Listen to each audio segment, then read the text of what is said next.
આજે આ મુદ્દે ચર્ચા કરવી છે કે ઈરાન ઇઝરાયલનું યુદ્ધ કેટલું ઘાતકી છે અને વિશ્વને કેવા કેવા નુકસાન પહોંચાડી શકે, અથવા તો આ યુદ્ધ ક્યાં સુધી જઈને અટકવાનું છે અને આ યુદ્ધ હવે કેવા વિનાશને આમંત્રણ આપી શકે, વિશ્વ યુદ્ધના એંધાણ દેખાઈ છે કે શું? આ તમામ મુદ્દાઓની આજે ચર્ચા કરવી છે. ત્યારે મારી સાથે ગેસ્ટ પેનલમાં જોડાયા છે નયનભાઈ પરીખ, જેઓ અર્થશાસ્ત્રી છે અને સાથે સુરક્ષાની દ્રષ્ટિએ ખૂબ જ જાણકાર પૂર્વ કેપ્ટન જયદેવભાઈ જોશી, જેઓ રક્ષા વિશેષજ્ઞ છે અને સાથે સાથે આ મુદ્દા પર ખૂબ ઊંડાણપૂર્વકથી માહિતી પણ રાખે છે. આપ બંને મહાનુભાવોનું મંતવ્ય ન્યૂઝ પર સ્વાગત છે. નયનભાઈ, હું આપની પાસે આવીશ. આપ ખૂબ આર્થિક બાબતોને નજીકથી સમજો છો, એમને જાણો છો. અત્યારે યુદ્ધ આર્થિક રીતે કેટલું નુકસાન પહોંચાડી રહ્યું છે વિશ્વને અને ભારતને? બધાને. આપણને ભારતની વાત ચાલુ કરીએ તો ભારતને તો બહુ જ નુકસાન થઈ જ રહ્યું છે અને આપણે બધાએ, મારા ખ્યાલથી તમે, મેં, સૌએ કંઈકનું કંઈક થોડું ગુમાવ્યું હશે. તમે જો સોનું ચાંદી લીધી હોય, તમે જો શેર બજારમાં ઇન્વેસ્ટ કર્યું હોય, તમે કોઈક નાનો ધંધો કરતા હો, એ બધાને આની કંઈક ને કંઈક અસર પડી છે. અત્યારે તો હમણાં આપણે ત્યાં પેટ્રોલ ઓઇલના ભાવ નથી વધ્યા, પણ પેટ્રોલ ડીઝલના ભાવ જુઓ તો ઘણા દેશોમાં 25 થી માંડીને 50% વધી ગયા છે. આપણા દેશમાં કદાચ સરકારે આ વખતે એટલીસ્ટ એક બહુ જ પેલું આપણા આર્થિક રીતે સારું અને લોકો માટે સહૃદયી એવું પગલું ભરી અને એક્સાઇઝ ડ્યુટી ઓછી કરી અને પેટ્રોલ ડીઝલનો ભાવ લગભગ એના એ સ્તર પર રહેવા દીધો છે. અને અત્યારે ભારત સરકારની અને ઓઇલ કંપનીઓ બંનેની પરિસ્થિતિ એવી છે કે છેલ્લા થોડા વખતથી ઓઇલના ભાવ ઘટ્યા હતા ત્યારે આપણે જે એક થોડા પૈસા બચાવ્યા હતા અને એનાથી આપણી જે વોર ચેસ્ટ એક કહેવાય, એ વોર ચેસ્ટ ઊભી કરી હતી, એ અત્યારે ઓઇલ કંપની અને ભારત દેશ અને ભારત સરકાર એ વાપરી રહી છે. જેથી આ જે ભાવ વધારાનો ઘા છે એ લોકો ઉપર નથી પડી રહ્યો અને સરકાર અથવા ઓઇલ કંપની પોતે એબ્સોર્બ કરશે. બીજું તંગીની વાત કરો. એક તો ભાવ અને બીજું તંગી. તો ભાવમાં એ છે કે આપણે એટલીસ્ટ બહુ વધારો ફેસ અત્યાર સુધી નથી કર્યો અને હજુ લાગે છે કે એટલીસ્ટ 15-20 દિવસ સુધી તો સરકાર ભાવ આનો આ રાખી શકે. બીજી વાત કે અવેલેબિલિટીની, એટલે આપણે ત્યાં જે એલપીજી ગેસ અને આપણે ત્યાં ક્રૂડ ઓઇલ એ બધું જે હોર્મુઝ ખાડીથી આવે છે એમાં જરા અત્યારે જે પરિસ્થિતિ સર્જાઈ છે ને ઈરાન જે રીતે એ દ્વારા આખા વિશ્વનું નાક દબાઈ રહ્યું છે એની અસર આપણા ઉપર પણ છે. એટલે એલપીજી સિલિન્ડરની આપણે ટાઈમ ટુ ટાઈમ જોઈએ છે, બહુ લાંબી લાઈનો લાગી હોય. 1-2 વાર આપણને ખબર છે અમદાવાદ શહેરમાં પણ લોકોએ પેટ્રોલ પંપો ઉપર લાઈન લગાડી દીધી, કારણ કે જે પ્રધાનમંત્રીએ લોકોને તૈયાર રહેવાનું કહ્યું એ લોકો એવી રીતે સમજ્યા કે તૈયારી એટલે આપણી પેટ્રોલની ટાંકી ફૂલ કરાવી લેવાની છે.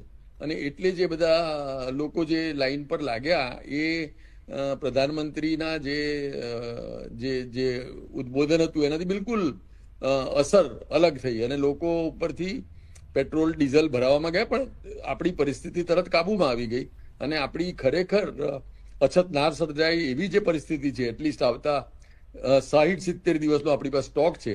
એટલે ત્યાં સુધી તંગી બહુ નહીં વર્તાય.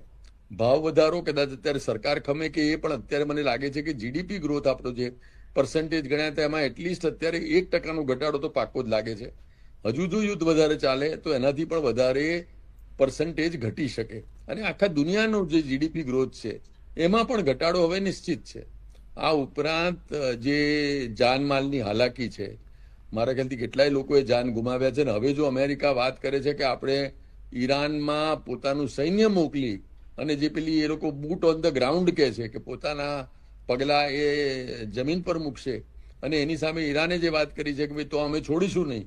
એટલે એ જે યુદ્ધ હવે જો દૂરથી ડ્રોન દ્વારા, મિસાઇલ દ્વારા જે નુકસાન પહોંચાડવાનું તે કરી લીધું, પણ હવે જો હાથોહાથ નહીં એટલે કે ગ્રાઉન્ડ પર સામે સામે જે ભીષણ યુદ્ધ થાય તો ત્યારે જે જાનમાલ અને સ્પેશિયલી અમેરિકન જાન જો એમાં જાય તો મારા ખ્યાલથી અમેરિકાને પણ એ નહીં પોસાય. એટલે ભાઈ યુદ્ધ એવા સ્તરે આવી ગયું છે ને એકવાર અમેરિકામાં ટ્રમ્પે કહ્યું પણ ખરું કે 5 દિવસ અમે કોઈ અટેક નહીં કરીએ, પણ ઈરાન પણ સામે ભુરાયું થયું છે ને ઈરાને પણ અત્યારે એ અમેરિકાની થોડો વખત માટેની યુદ્ધ વિરામની વાત પણ સ્વીકારી નહીં ને કહ્યું અમે છેલ્લે સુધી લડી લઈશું.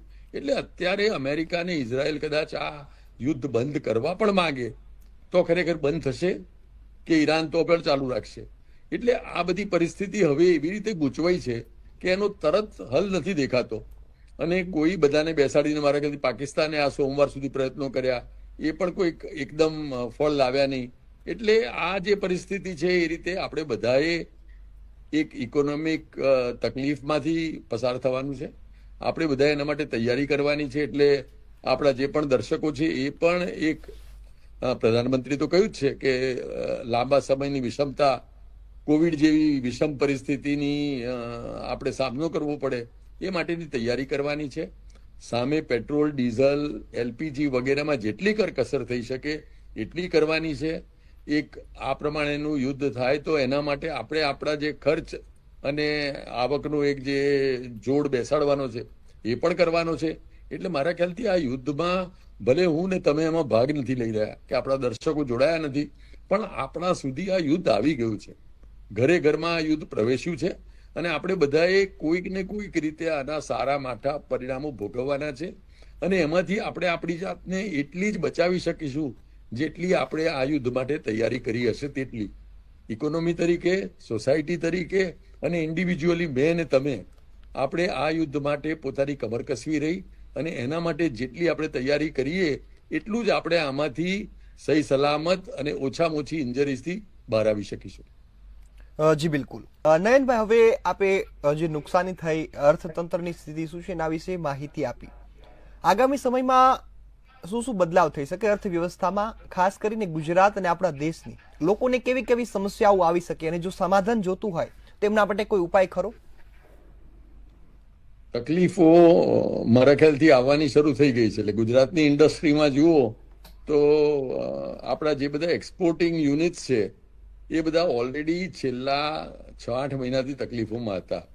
એટલે આપણે જેમ સુરતનો ડાયમંડ ઉદ્યોગ છે તો અમેરિકાએ જે આપણી ઉપર 50% ટેરિફ ઝીક્યા હતા એના કારણે આપણો ટેક્સટાઇલ ઉદ્યોગ ગુજરાતનો, આપણો સુરતનો ડાયમંડ ઉદ્યોગ, રાજકોટના બધા આપણા એન્જિનિયરિંગ યુનિટ્સ જે એક્સપોર્ટ કરતા હતા એ બધાને અમેરિકાના ટેરિફના કારણે છેલ્લા 6 મહિનાથી તકલીફ હતી. હજુ જ્યાં ટેરિફ ઉઠાઈ અને માંડ આપણે નિરાંતનો શ્વાસ લીધો અને કંઈક ફરી પાછું કરવાની શરૂઆત કરી એ પહેલા યુદ્ધ આવી ગયું. એટલે આપણે જે દરિયાઈ માર્ગોથી અથવા યુએઈ દ્વારા આપણે જે આપણા બધા માલ સપ્લાય કરતા હતા એ બધી ચેનલ ઉપર તકલીફ આવી ગઈ. એટલે આપણે આ તો આમ જુઓ તો અમદાવાદથી કોઈ માણસ અમેરિકા જતું હોય કે યુરોપ જતું હોય તો ઘણા ખરા વિમાનો પણ ગલ્ફમાં થઈને જ જાય છે. એટલે એટિહાદ હોય કે એમિરેટ્સ હોય કે કતાર એરવેઝ હોય, એ બધા આપણે અમદાવાદથી સીધું કતાર કે દુબઈ કે અબુધાબી, ત્યાંથી પછી યુરોપ કે જ્યાં આપણે જવું હોય ત્યાં જઈએ છીએ. એટલે આપણા ઘણા ખરા પેલા ઇવન હ્યુમન ટ્રાન્સશિપમેન્ટ અને જે ગુડ્સ છે એ બધા ત્યાં થઈને જ પસાર થાય છે.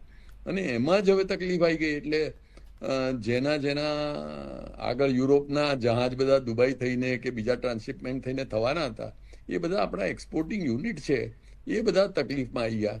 અને એના કારણે જે આપણે ત્યાં એમ્પ્લોયમેન્ટની અને ઉદ્યોગોની અસર થઈ એમાં સરકાર પડખે ઊભી રહી. પહેલા જીએસટી, જ્યારે આ પહેલા ટેરિફ ઝીકાઈ ત્યારે એમણે જીએસટીનો રેટ પેલો થોડો જસ્ટિફાય કર્યો, ઓછો કર્યો, જેથી કે આપણે પરદેશમાં આપણી એક્સપોર્ટ ના કરી શકીએ તો એટલીસ્ટ દેશમાં ને દેશમાં ડિમાન્ડ થોડી આપણી સરખી રહી. એમ કરીને આપણે જીડીપી ગ્રોથ થોડો એક રેટ જાળવી રાખ્યો.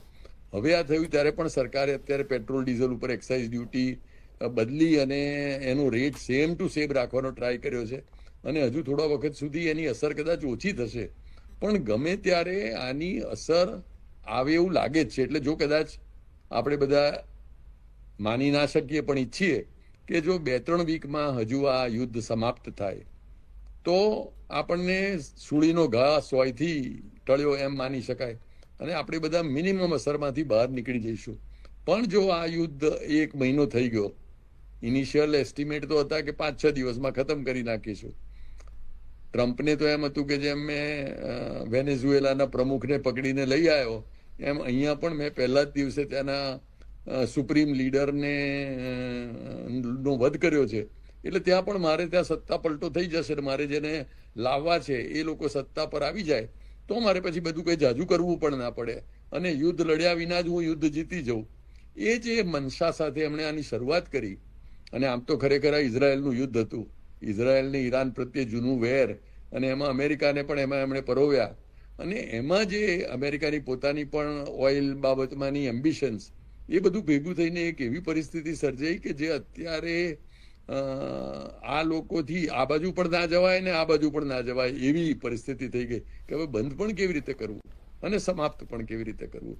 એટલે એ પરિસ્થિતિમાં જો આ યુદ્ધ લાંબુ ચાલે તો જે મારું એસ્ટિમેટ એ છે કે લગભગ જો આ એપ્રિલ ક્રોસ કરી લેશે, આખો આ એપ્રિલ મહિનો પણ થઈ જાય, એટલે યુદ્ધને જો 2 મહિના થઈ જાય તો આપણા ઉપર અસરો આવવાની ચાલુ થઈ જશે. એટલે આપણે બધાએ તો કંઈક ને કંઈક આપણી જીવનશૈલી બદલવાની તૈયારી રાખવી પડશે. આમ તો આપણે ઘણા વખતથી પેટ્રોલ ને ઓઇલ ઉપર આપણું ડિપેન્ડન્સ છે એ ઓછું કરી જ રહ્યા છીએ. પહેલા જે 15-20 દેશોમાંથી આપણે આયાત કરતા હતા એ હવે અત્યારે 40 દેશોમાંથી ક્રૂડ આયાત કરીએ છીએ. પહેલા ખાલી US ડોલર ડિનોમિનેશનમાં આપણે આયાત કરતા હતા, હવે US ડોલરનો ભાવ તો અત્યારે 95 ઉપર જતો રહ્યો. પણ આપણે ઈરાન સાથે, રશિયા સાથે, બીજા બધા દેશો સાથે નોન ડોલર કરન્સીમાં ક્રૂડ લેવાની શરૂઆત કરી છે. આપણે પેટ્રોલ માટે 20% ઇથેનોલ મેળવવાની પણ શરૂઆત કરી છે. એટલે આપણે ઘણી ચીજો કરવા માંડ્યા હતા પહેલેથી, જેથી આપણું એનર્જી નું જે બેલેન્સ છે એ ખોરવાઈ ના જાય. અને આવી કંઈ તકલીફ થાય તો આપણે જે તૈયારીઓ કરી હતી એ આવા સમયે અત્યારે આપણને કામ લાગે છે. પણ છતાંય આપણે અત્યારે પણ 80% ઉપરાંત આપણું ક્રૂડ છે એ બહારથી લાવીએ છીએ. LPG એટલે ગેસ ઉપરનું ડિપેન્ડન્સ આપણો બધો બહારથી છે. એ બધાના કારણે આપણી ઇકોનોમી, એટલે આપણે જેમ આપણો સિરામિક ઉદ્યોગ છે, તો હવે સિરામિક ઉદ્યોગમાં આપણે જે એક મોટું નામ કરેલું છે એ મોરબીમાં જો હવે ગેસ નહીં મળે, કારણ કે કેટલા વર્ષોથી એ લોકોએ કોલમાંથી ગેસના સપ્લાય ઉપર પોતાનો બધો મેન્યુફેક્ચરિંગ સ્વિચ કરી દીધું. હવે જો ગેસ ના મળે આજે તો સિરામિક ઇન્ડસ્ટ્રીનું શું થાય? એવી જ રીતે આપણે, હું માનું છું કે મોરબીમાં થોડી તકલીફ પડી શકે મહિનો રહીને. આપણે સુરતના ડાયમંડમાં ને બધે ઓલરેડી તકલીફો વેઠી રહ્યા છે. ટેક્સટાઇલમાં તકલીફ પડે. આપણા જે એક્સપોર્ટિંગ યુનિટ છે એ બધામાં આપણે એક એટલીસ્ટ તૈયારી કરવાની છે. અને એની તૈયારી રૂપ આપણે અત્યારે બધું જે કરીશું 1 મહિનો, એમાં જો યુદ્ધ પતી ગયું અને સમાપ્ત થઈ ગયું તો આપણે બધાને ત્યારે નંદ ઘેર આનંદ વયો. પણ જો ના થયું એવું તો આપણને જે તકલીફ પડશે એ મહિનો રહીને વધારે આપણને ખ્યાલ આવશે. અને આપણો GDP ગ્રોથ, આપણે ત્યાં એમ્પ્લોયમેન્ટ, આપણે ત્યાં મોંઘવારી, એ બધું યુદ્ધના કારણે આપણે કદાચ આપણા આંગણે આવી જાય તો એના માટે અત્યારથી તૈયારી કરવાની રહી. અને એ જેટલી તૈયારી કરીશું એટલા જ આપણે આમાંથી સાંગોપાંગ બહાર આવી શકીશું. જી બિલકુલ.